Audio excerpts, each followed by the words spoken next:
예, 오늘 우리는 웨스트민스터 소유리 문답 제12문을 통하여서 사람을 향한 특별한 섭리, 행위 언약이라는 제목으로 잠시 하나님의 말씀을 나누고자 합니다. 우리는 이 땅에서 다양한 사람들과 관계를 맺으며 살아갑니다. 부모와 자녀의 관계, 스승과 제자의 관계, 그리고 직장 동료의 관계, 또 이웃 관계, 친구 관계 등이 있습니다. 그래서 누군가는 삶을 두고 이렇게 정의하였습니다. 삶이란 관계의 연속이다라고 말했습니다. 자, 이런 관계 안에서 우리는 서로 약속하고 또 그 약속을 지키며 살아가는 존재들이 바로 저와 여러분입니다. 자, 이 약속을 맺을 때는 두 가지 방식으로 맺을 수 있습니다. 첫 번째, 조건을 내거는 약속입니다. 그러니까 이거는 상대방이 이것을 하면 나도 이렇게 해주겠다라는 조건부의 약속이 여기에 해당됩니다. 예를 들자면 우리 부모님들께서 자녀들에게 가장 많이 하셨던 약속이 아닐까 생각해 보는데요. 내가 이번 시험에서 몇 점을 맞으면 내가 무엇을 해주겠다라는 다 그런 조건부의 약속들 해보셨지요. 자, 이런 약속은 부모 자녀 사이에만 있는 약속은 사실 아닙니다. 우리가 직장에서 그 근로 계약을 맺을 때 그때도 조건부의 약속이지 않습니까? 그리고 집이나 사무실을 계약할 때 혹은 친구 사이에서도 네가 이것을 해주면 나도 이것을 하겠다라는 그런 약속을 우리는 하곤 하죠. 우리의 일상도 이 다양한 조건부의 약속으로 이루어져 있습니다. 자, 그것을 문서로 남기든 그렇지 않든 많은 경우의 관계 속에서는 우리는 이 조건부 약속을 기반으로 하여서 그 관계가 유지됨을 우리는 경험하였습니다. 하지만 이와는 성격이 전혀 다른 약속도 있습니다. 바로 무조건적인 약속입니다. 자, 이는 상대방의 행동이나 조건과는 무관하게 오직 그 약속한 사람의 신실한 태도, 일관된 태도에 근거하여서 이루어진 약속이 바로 무조건적인 약속입니다.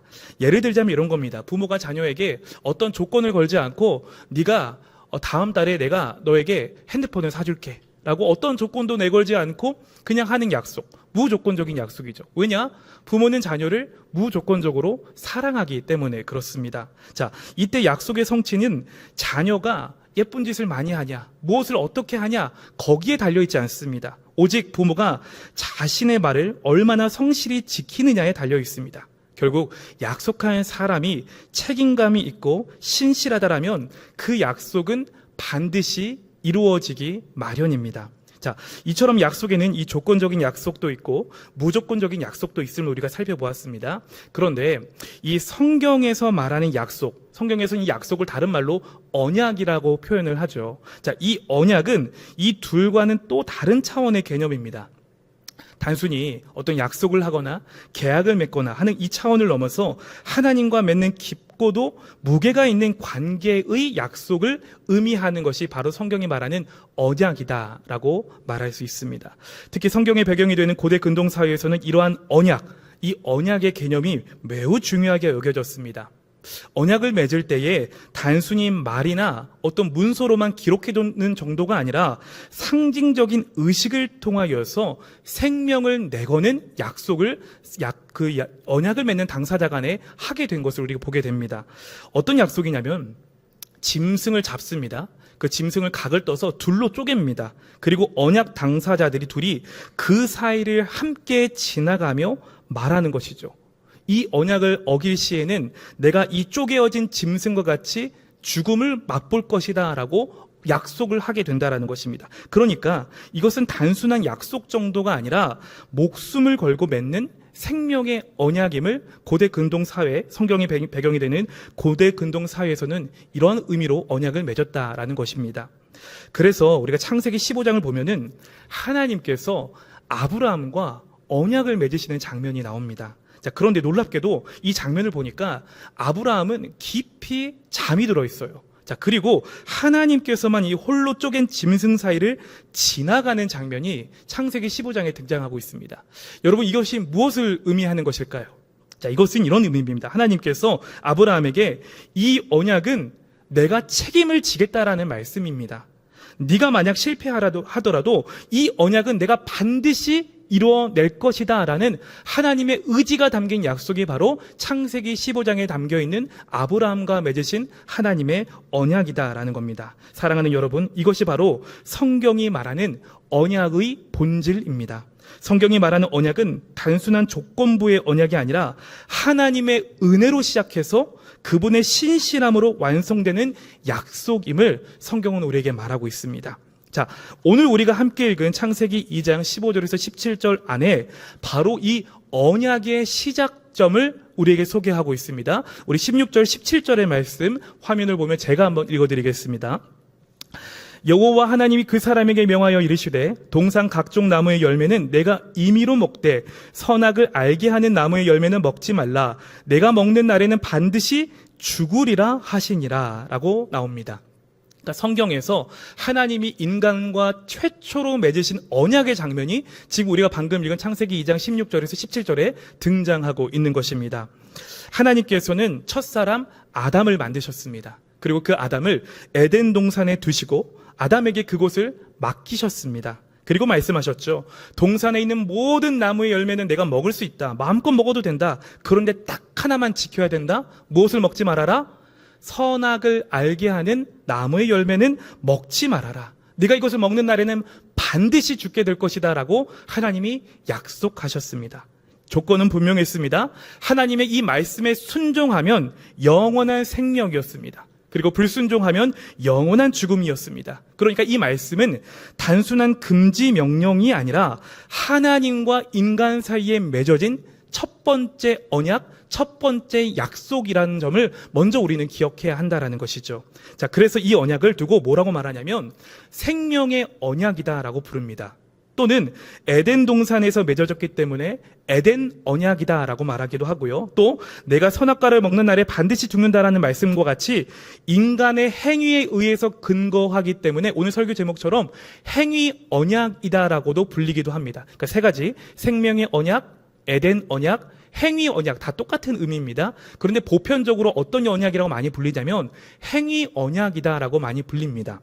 자, 그렇다면 여러분, 왜 이 말씀이 하나님께서 아담과 맺으신 언약을 가리킨다라고 말하는 것일까요? 바로 이 말씀 때문에 그렇습니다. 우리 호세아서 6장 7절의 말씀 한번 화면을 보며 같이 읽어보도록 하겠습니다. 함께 읽습니다. 시작. 그들은 아담처럼 언약을 어기고 거기에서 나를 반역하였느니라 라고 말합니다. 자, 이 말씀 때문에 그렇습니다. 이게 무슨 말씀이냐면은 하나님께서 이 이스라엘 백성들이 언약을 어겼을 때 이 호세아 선지자에게 선지자를 통하여서 이 이스라엘 백성들을 책망하시며 하시는 말씀입니다. 뭐라고 말씀하시냐면 너희가 아담처럼 언약을 어겼다라고 말씀하세요. 그러니까 하나님께서는 지금 호세아 선지자에게 이런 배경으로 말씀하시는 거죠. 창세기 2장 15절에서 17절에 등장하는 이 말씀, 비록 그 창세기 2장 안에서는 언약이라는 단어가 직접적으로는 나오지는 않지만 하나님께서 이 호세아 선지자를 통해 말씀하신 이 구조를 통해서 하나님과 지금 아담 사이에 분명한 언약 관계가 존재하고 있음을 하나님께서는 이 구절을 통해서 말씀하고 계시다라는 겁니다. 그래서 하나님께서는 그 언약을 기준으로 아담을 평가하셨고 그리고 이 말씀 안에 등장하고 있는 이스라엘도 같은 기준 아래서 책망하고 계심을 우리는 확인하게 됩니다. 여러분, 그러면 한 번 더 생각해 보길 원합니다. 하나님께서 왜 이 약속, 왜 이 언약을 인간들에게, 특별히 아담에게 주셨을까요? 자, 그것은 하나님께서 아담을 하나님의 형상대로 지으셨기 때문입니다. 이 말을 다르게 하자면 하나님께서는 사람을 인격적인 존재로 지으시고 인격적인 존재로 여기셨기 때문에 하나님께서는 언약을 주셨다라는 겁니다. 여러분 생각해 보세요. 하나님께서 약속을 동물들에게 주셨습니까? 식물들에게 주셨습니까? 동물과 식물들에게 하나님 약속하지 않으셨어요. 오직 인간에게만 이 언약을 맺으셨다라는 사실을 우리는 주목해서 봐야만 합니다. 그러니까 하나님께서는 지금 이 약속을 통하여서 인간을 어떻게 대하고 계시냐면은 인격적인 존재로 대하고 계시다라는 거예요. 그리고 인간을 책임감 있는 존재로 살게 하셨다라는 겁니다. 그러니까 로봇처럼 그냥 어떤 명령값을 입력하고 무조건적으로 실행하는 그런 로봇이 아니라 하나님께서는 인간을 인격적인 존재로 그리고 책임감을 가지고 살라라는 그런 의미가 담긴 존재로 지으셨음을 우리는 이 언약을 맺는 장면을 통하여 확인하게 되는 것이죠. 그래서 오늘 우리가 함께 볼 웨스터민스터 소요리 문답 12문에서는 이것을 이렇게 설명해 놓고 있습니다. 제가 12문의 질문을 읽으면 12답을 여러분이 한번 읽어주시길 바랍니다. 12문입니다. 사람이 창조된 그 상태에 있을 때에 하나님께서 사람에 대해 무슨 특별한 섭리를 행하셨나요? 여러분이 한번 읽어주실까요? 시작. 창조하신 후에 생명의 언약을 맺고 선악을 분별하는 나무의 실과를 먹는 것은 사망의 벌로 금지하셨습니다. 네, 잘 보십시오. 자, 이 지금 웨스터민스터 소요리 문답 12문이 말하고 있는 바는 분명합니다. 자, 인간은 단지 그저 우연히 태어난 존재가 아니고 또 아무런 의미 없이 만들어낸 존재가 아니라 하나님과 언약을 맺은 존재라는 것입니다. 그런데 그 언약이 무엇인 언약이냐? 행위의 언약, 생명의 언약, 에덴 언약을 맺은 존재가 바로 저와 여러분, 인간의 특징이라는 것이죠. 그리고 그 언약 안에서 하나님의 말씀에 자유롭게 순종하거나 심지어 불순종할 수 있는 책임 있는 존재로 지음을 받았다라는 사실을 웨스터민스터 소요리 문답 12문에서는 증거하고 있습니다. 자, 그런데 아마 여러분도 이런 생각을 해보셨을 겁니다. 많은 분들이 이 창세기 2장에 등장하는 선악과 사건에 대해서 잘못된 오해를 가지고 계신 경우를 종종 보게 됩니다. 어떤 오해냐면 이런 오해입니다. 왜 하나님은 굳이 선악과를 만들어서 사람이 죄를 짓게 만드셨습니까? 라는 것입니다.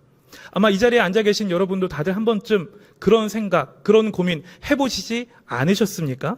자, 아니면 지금도 그런 의문이 여러분 안에 있는데 차마 내가 신앙생활을 너무 오래 해서 누군가에게 물어보기가 부끄러워서 숨기고 계시는 분이 있지는 않으신가요? 자, 자녀들이나 새가족들이 우리 교회에 와서 이 선악과의 의미에 대해서 여러분에게 물어본다라면 과연 여러분은 무엇이라고 대답하시겠습니까? 자, 여러분, 사실 이 선악과는요, 하나님이 인간을 시험하시거나 죄를 짓게 만들기 위해서 허락하신 것이 아닙니다. 우리는 오해하죠. 하나님 왜 이 선악과를 만들어서 인간이 죄짓게 만드셨습니까? 라고 오해하는데 이것이 아니라는 겁니다. 오히려 정반대예요. 하나님께서는요, 인간을 축복하시기 위하여서 이 선악과를 만드셨다라는 거예요. 뭘 하기 위해서요? 축복하시기 위하여서 하나님께서는 이 선악과를 만드셨다라는 겁니다. 무슨 말씀이냐면은 제가 앞서 오늘 이것도 우리 본문 창세기 2장 15절 17절이 하나님께서 인간과 맺으신 첫 번째 언약이다라고 말씀을 드렸습니다. 자, 그렇다면 한번 생각해 보세요. 여러분, 왜 언약, 우리 일상 속에서 왜 계약을 맺으세요? 왜 계약서를 작성하세요? 예를 들어 우리가 집을 구할 때 왜 계약서를 작성하십니까? 왜 작성하죠? 자, 계약서를 작성한다라는 것은 계약은 계약 당사자 모두의 권리와 책임을 분명하게 해서 서로를 보호하기 위한 장치가 바로 계약서입니다. 그러니까 쉽게 말하자면 계약서를 작성하면서 임대인은 임대인의 권리를 지키고 임차인은 임차인의 권리도 보장하기 위해서 뭘 쓰는 거예요? 계약서를 작성하는 겁니다. 자, 그런데 여기서 조금 더 나아가서 우리가 주목해 볼 한 가지 사실이 있는데 사실 이 계약이라는 것은 특별히 약자 쪽의 권리를 보호하기 위해 더 절실하게 필요한 것입니다. 자, 그러니까 무슨 말이냐면 절대적인 강자는요, 굳이 계약이 없어도 얼마든지 자기 마음대로 할 수 있습니다. 그렇지 않습니까? 힘이 있으면 얼마든지 계약 무시하고 자기 마음대로 할 수 있습니다. 그래서 계약은 서로를 보호하되 그 안에서도, 계약 안에서도 더 연약한 쪽이 불이익을 당하지 않도록 세심하게 배려하는 역할을 하게 되는 것이 바로 계약에 담긴 의미다라는 것입니다. 여러분, 이것을 하나님과 우리 사이에 한번 가져와서 적용을 해볼까요? 절대 강자이신 하나님께서는 사실 피조물인 저와 여러분과 계약을 맺으실 필요가 있으실까요? 없으세요. 하나님은 사실 언약을 맺으실 필요가 전혀 없으신 분이십니다. 하나님은 혼자서도 완전하신 분이시고 부족함이 없으신 분이시기 때문에 그렇습니다. 하나님은요, 굳이 인간과 언약을 맺지 않으셔도 하나님은 인간과 관계없이 하나님의 뜻은 얼마든지 언제든지 이루실 수 있는 전능하신 하나님이십니다. 여러분, 이 사실 믿으시지요? 네. 그런데 그런 전능하신 하나님께서 지금 아담과 뭘 하셨냐면 언약을 맺으셨다라는 거예요. 계약을 맺으셨다라는 거예요. 왜 맺으셨을까? 아담을 보호하시기 위해 이 언약을 맺으셨다는 사실입니다. 아담의 연약함을 아시고 아담이 하나님의 보호와 통치 안에서 안전하게 살아가기를 원하시기 때문에 하나님께서는 먼저 이 언약이라는 틀을 만드시고 그 틀을 아담에게로 가지고 오셨다라는 겁니다. 자, 그것이 바로 언약 안에 담긴 하나님의 마음이고 하나님의 사랑입니다. 여러분, 하나님은요, 저와 여러분을 찍어 누르시는 분이 아니십니다. 하나님은 약속으로 품으시는 하나님이십니다. 하나님께서는 저와 여러분을 얼마나 존귀하게 여겨주시는지를 보여주는 장면이 우리가 창세기 2장을 묵상하며 이 선악과가 나오는 장면을 묵상할 때마다 우리가 떠올려야 하는 하나님의 모습이라는 겁니다. 하나님은 우리를 찍어 누르시는 분이 아니시라 우리 한 사람 한 사람을 사랑하셔서 언약을 맺으시는 하나님이심을 이 본문을 통해 우리는 기억해야 한다는 것입니다. 제 아이가 옷을 입고 나올 때 제가 그 아이의 옷을 보면 이런 생각이 들 때가 있습니다. 이건 아닌데 라는 생각이 들 때가 있어요. 어떤 모습 때문에 그러냐면 위아래 상의랑 하의가 조화가 너무 안 되는 거예요. 제가 그래서 속으로 상의는 이것을 입고 또 하의는 이것을 입었으면 좋겠는데 라고 속으로 생각합니다. 자, 그래서 속으로 생각하는데 제가 억지로 이 아이의 옷을 갈아입히지 않습니다. 왜 그럴까요? 제가 왜 억지로 그러지 않을까요? 이 아이를 존중하기 때문에 그렇습니다. 이 아이를 사랑하기 때문에 그렇습니다. 사랑하기 때문에 자유를 허락하는 것이죠. 그리고 그 자유 안에서 스스로 판단하고 책임을 배워가길 바라기 때문에 제가 그 아이의 의상이 이상하다 할지라도 억지로 갈아입히지 않는다라는 겁니다. 여러분, 하나님도 마찬가지세요. 하나님은 전능하신 분이십니다. 그러나 인간을 억누르지 않으시는 분이십니다. 오히려 언약이라는 테두리 안에서 인간을 보호하시고 그 안에서 자유롭게 살아가기를 원하신다라는 겁니다. 자, 바로 이것이 바로 하나님께서 최초로 아담과 맺으신 그 언약 안에 담긴 하나님의 사랑이자 하나님의 마음임을 우리는 기억해야 한다는 것입니다. 정리하자면 선악과는 시험이나 유혹의 상징이 아닙니다. 오히려 우리는 선악과를 통해서 무엇을 기억해야 되냐? 하나님이 인간을 축복하길 원하신다. 어느 틀 안에서? 언약이라는 틀 안에서 하나님께서는 인간을 마음껏 축복하길 원하신다라는 것을 선악과 사건을 통해서 기억해야 한다는 것이죠. 하나님은 사람을 만물의 청지기로 세우시고 다스릴 권세를 허락하셨습니다. 하지만 그 권세는 그냥 주어진 게 아니라는 것이죠. 이 하나님의 약속 아래, 하나님의 언약이라는 테두리 안에서 하나님의 통치와 주권을 인정할 때 주어지는 축복이었습니다. 자, 그래서 선악과를 먹지 않는다라는 것은 그냥 하나님이 먹지 말라고 하셨으니까 어쩔 수 없이 안 먹는다라는 그런 수준의 의미가 아닙니다. 선악과를 먹지 않는다는 것은 이런 의미예요. 하나님이 내 삶의 주인이십니다라는 것이 담겨있는 신앙의 고백이 바로 선악과를 먹지 않겠다라는 의미에 담긴 의미인 것이죠. 에덴 동산을 거닐던 아담을 한번 생각해 보십시오. 여러분, 아담이 매일같이 그 동산을 거닐면서 동산 중앙에 있는 그 선악을 알게 하는 열매를 보면 누구 생각을 먼저 했겠습니까? 하나님 생각했겠죠. 그리고 아담이 아마 이런 생각하지는 않았겠습니까? 그래, 나를 만드신 분이 계시지. 나는 하나님의 언약 아래에 있는 존재야. 하나님이 나를 사랑하시고 나에게 복 주시길 원하셔서 나에게 이 언약을 허락하신 것이야 라고 아담이 생각하지 않았겠습니까? 자, 이처럼 선악과는 아담에게 복을 약속하신 하나님의 사랑과 하나님의 마음, 그리고 하나님과의 관계를 기억하게 하는 상징이라는 것입니다. 자, 그런데 어떻게 되었습니까? 이 하나님과 맺은 그 언약, 그 말씀에 인간이 불순종하게 되고 죄가 들어옵니다. 그러자 이 축복의 상징이었던 선악과는 저주와 심판의 상징으로 바뀌게 되었음을 우리는 기억해야 하는 것이죠. 사랑하는 성도님들, 그렇다면 오늘 소율이 문답 12문 이 행위 언약을 통하여서 우리는 무엇을 기억해야만 하겠습니까? 첫째로 하나님은 우리를 인격적인 존재로 지으셨다는 사실을 기억하시길 바랍니다. 하나님은 저와 여러분을 단순히 어떤 명령을 수행하는 기계가 아니라 하나님과 언약을 맺고 그 언약 안에서 자유롭게 순종하는 존재들로 부르셨습니다. 이것은 인간에게 주어진 놀라운 특권이며 동시에 책임입니다. 하나님의 말씀 앞에선 우리에게 늘 묻고 계십니다. 너는 내 말씀 안에서 살아가고 있느냐?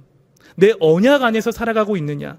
너는 나를 창조주로 인정하며 살아가고 있느냐라고 물으시는 주님의 음성 앞에 우리는 날마다 순종하며 이 영의 길을 활짝 열고 주의 말씀을 받아야 할 줄로 믿습니다. 자, 둘째로 이 하나님의 말씀은 우리를 향한 억압이 아니라 보호임을 우리는 이 말씀을 통하여 기억해야만 합니다.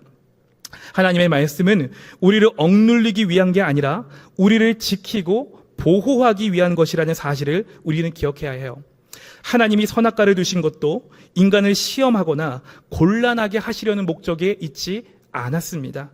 오히려 축복하시기 위한 하나님의 뜻과 의도가 그 선악과 안에 담겨 있음을 기억해야만 합니다. 여러분, 이것을 우리 신앙에 한번 적용해 볼까요? 여러분, 때로 이런 생각 들지 않으십니까? 하나님의 말씀만 몰랐다라면 내가 내 마음대로 한번 살아봤을 텐데, 그 하나님의 말씀이 때로 우리 삶 가운데 마치 쉽게 말하지 못하지만 족쇄처럼 여겨질 때가 우리에게 있습니다. 그런데 여러분, 하나님의 말씀은요, 족쇄가 아니에요. 족쇄가 아니라는 말씀입니다. 그분의 말씀은요, 우리를 억눌리는 짐이 아니라 넘어지지 않게 붙들어 주시는 울타리가 됨을 우리는 기억해야만 합니다.